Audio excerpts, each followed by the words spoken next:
Welcome all to my YouTube channel. As most of you already know, Saudi Pro League is promised destination for players that want to earn more money than they can in other leagues. But maybe you don't know that they are not the first league or a country to try that method for promotion of football in the region. In 2010s, one country had a same idea, China, a global superpower with huge population and enormous financial possibilities. So the government of China started to inject huge amounts of money to companies who then started buying football clubs and investing heavily in clubs' infrastructure and signing some big names of football in order to attract more and more attention for Chinese Super League.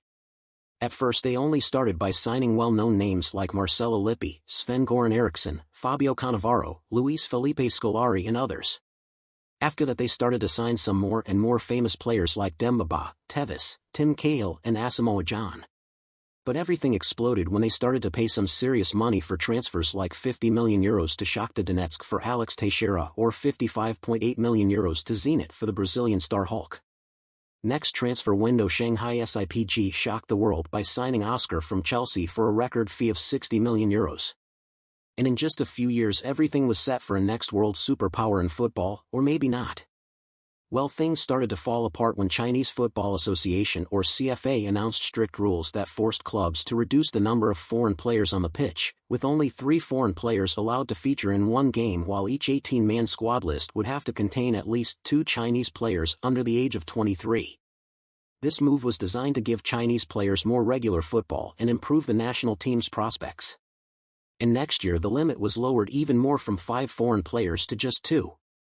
A new tax was then introduced in 2018 to stop clubs spending large fees on foreign players. Whoever wanted to spend more than €5 million on foreign player had to give CFA same amount of money. It made Chinese clubs less attractive than few years before, and clubs shortly after started to get in the problems like no money for wages, and the financial backing from mega-rich company owners suddenly stopped.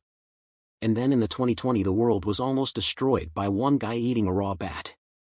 In no time some clubs with great success were forced to fold, like Jiangsu Suning, who won the league title in previous season. Hulk, Jackson Martinez, Axel Witsel, Paulino, Gerwino and many others decided to move on from Chinese football, with few dozens of Brazilian players heading back to South America, while only Oscar stayed and is still playing in the Chinese Super League. I guess he really likes China. Now star names in China are far away from leagues spending only a few years ago, and China national team improved only by little. And guys, that is all from China's failed attempt to make them a football superpower. If you like this video, consider subscribing to my channel and liking the video. Thank you for your time.